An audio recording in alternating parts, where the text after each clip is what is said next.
For many, explorers are heroes who brave the unknown. Through grit and determination, they walk into darkness to find light on the other side. But this is not one of those stories. This is a story of failure and incompetence, of a man whose desire for fame and fortune led to the deaths of 7 men, wasting away in the desert until disease and exhaustion killed them. This is the dark story of the Burke and Wills expedition. In 1853, an Irish soldier named Robert Burke migrated to Australia and joined the police force. His charisma saw him swiftly promoted, and Burke took up the coveted position of magistrate in the colony of Victoria. Quick-tempered, with a desire for fame and distinction, his mannerisms were eccentric and his rulings were arbitrary. Locals referred to him as a daredevil with a reckless streak. It was considered a poor reflection as a gentleman that at age 39 he had not yet found a wife. Burke unsuccessfully attempted to win the affection of a local theatre girl, but she refused his advances. Still spurned from his rejection and with nothing to lose, he was determined to make a name for himself. In 1860, an opportunity presented itself that would, in Burke's eyes, elevate him to the level of wealth and status that he so desperately craved. The government of South Australia was offering a £2,000 reward for the first man to cross the continent of Australia south to north, a distance of over 2,000 miles. The goal of the expedition was to discover new lands in the harsh interior of the continent and to open the way for a telegraph to be installed that would connect Australia with the Dutch East Indies and then onto Europe. Nominating himself to lead the expedition, he charmed those in powerful positions into believing that he was the best candidate. He had no prior experience in exploration, having never ventured far into the wilderness. Quarrelsome in nature, Burke also lacked the temperament of a good leader. He was completely unfit to command an expedition. Oblivious to these shortcomings, the expedition committee placed its full trust in Burke. A letter from the committee stated, "We entrust you with the largest discretion." This was the first in a series of mistakes that would doom the expedition from the beginning. The committee also selected William Wills, a 27-year-old surveyor, to be third in command and responsible for surveying the newly discovered land. A bright and inquisitive man, Wills was the opposite to Burke in every way. He would prove to be one of the few competent men on the expedition. Making haste to organise the effort, Burke gathered supplies and recruited 16 men to join him on the long march.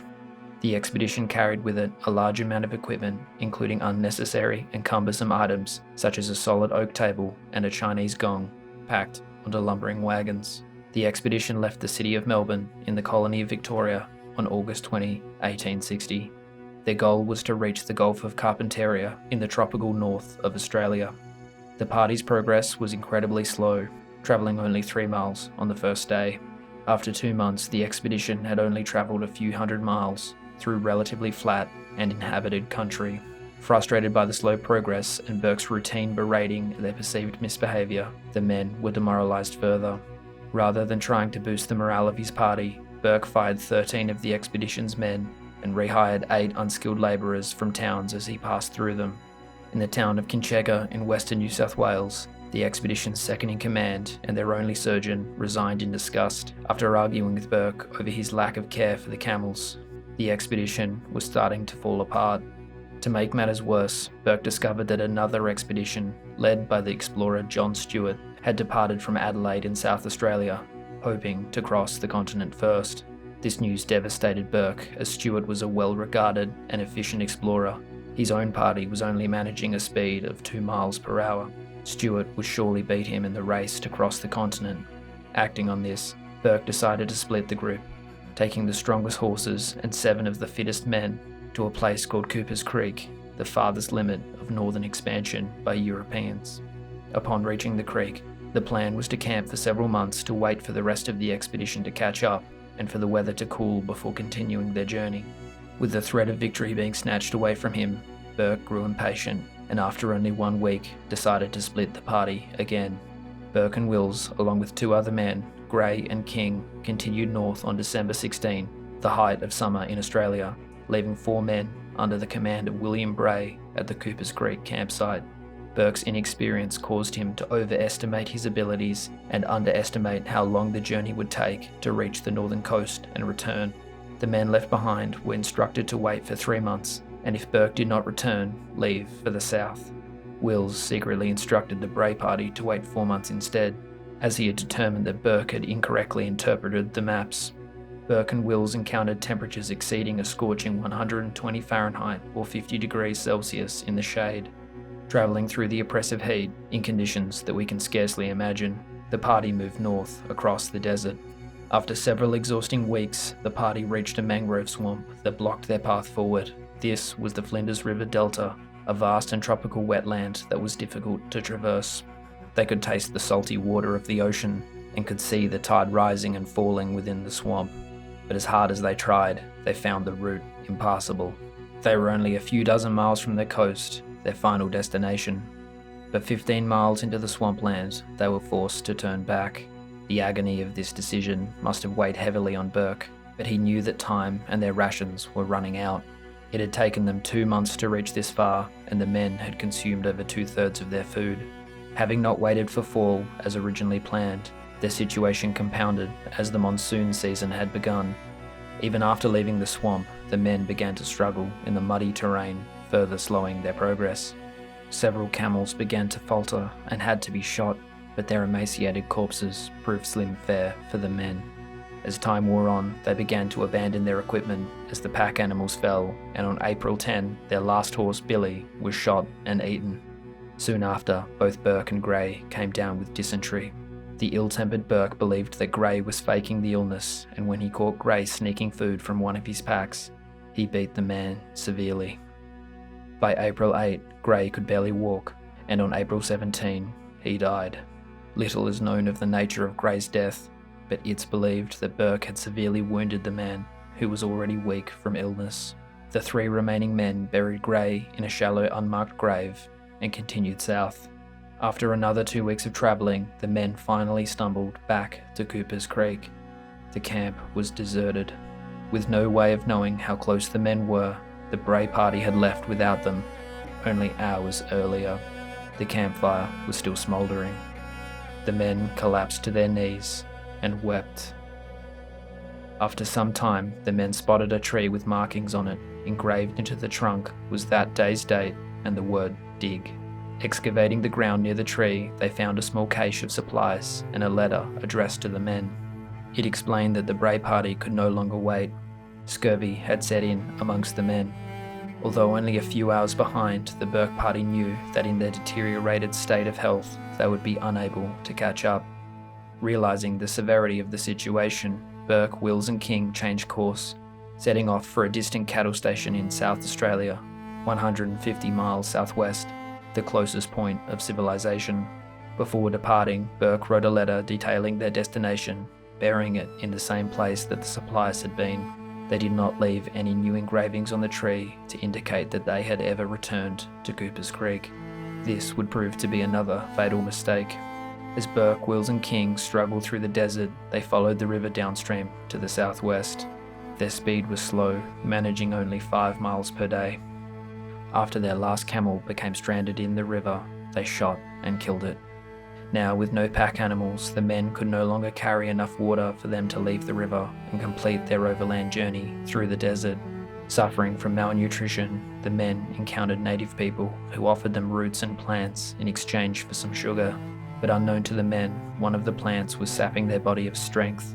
Consuming this plant raw caused a severe vitamin deficiency. Even though they were eating food, their bodies grew weaker. After several days of slow progress, Wills must have realised that their chances of survival were slim. He returned to the Cooper's Creek campsite to deposit his journal containing his maps and observations of the expedition in the supply cache, in the hopes that their sacrifice would not amount to nothing. While he was away, Burke had become increasingly paranoid and, in his delirious state, shot one of the native men helping them, causing the whole tribe to flee. Burke was heard to curse Bray for failing to leave them enough supplies or any pack animals. By June 1861, the men's pace had slowed to a crawl and starvation had set in. Suffering from exhaustion and not wanting to burden the others, Wills insisted that the other 2 go on and leave him at a waterhole to die. He wrote a letter addressed to his father and passed it to King for safekeeping. In it, he wrote, "These are probably the last lines you will ever get from me. We are on the point of starvation." In the letter, Wills stated that he had no faith in God to save him, and that he had accepted his fate. The two men continued on, leaving Wills to die. After struggling for 9 months, watching the expedition crumble before his eyes with no one else to blame, Burke lay down for the final time, dying only 2 days after Wills. This left King alone in the vast Australian desert. Soon after leaving Cooper's Creek, the Bray party encountered the lumbering wagon convoy that was attempting to reach the base camp at Cooper's Creek. The convoy had also suffered. They had been attacked by local tribes, and 3 of their party had died on the slow march north. With a lingering sense of guilt, Bray made the decision to return to Cooper's Creek to see if Burke's party had made it back. He suspected that he had left too soon, and the struggling men may be waiting for his return. After retracing his steps, Bray returned to the campsite a few weeks later. He found it deserted, with no evidence that the men had ever returned. Not thinking to check if the cache of supplies had been touched, he assumed that Burke and Wills had not made it back. The Bray party left the camp for a second time and returned southward, in the hope that Burke and Wills would follow their path back. After 6 months of receiving no word from the expedition, the media began to question the whereabouts of the party. With mounting public pressure, several rescue efforts set out from Melbourne to find the lost expedition. Continuing north and searching for several months along the Flinders River, the rescue party made a startling discovery. They met a group of native people, and travelling with them was a white man clothed in rags and riddled with disease. Calling to the man, the rescue surveyor, Edwin Welch, asked if the man was from the Burke and Wills expedition. In a hoarse voice, he confirmed that he was John King. Asked of the whereabouts of the other men, he replied, "Dead, both dead, long ago." King fell to the ground and wept bitterly. In total, Burke and Wills were in the wilderness for 10 months. Having not accomplished the crossing, their main contribution was the maps and journal that Wills had the foresight to place back in the cache at Cooper's Creek. One of the rescue parties, while searching for Burke and Wills, accomplished the crossing of Australia from north to south in just 9 months. They received the £2,000 reward for their efforts as the first men to do so. The tragedy of the Burke and Wills story lies in the near misses and how easily mistakes made could have been avoided. In a cruel twist of irony, Burke achieved the level of fame he so desired in the abject failure of the expedition. Thanks for watching. If you enjoyed this video, please leave a like and a comment, and I'll see you next time.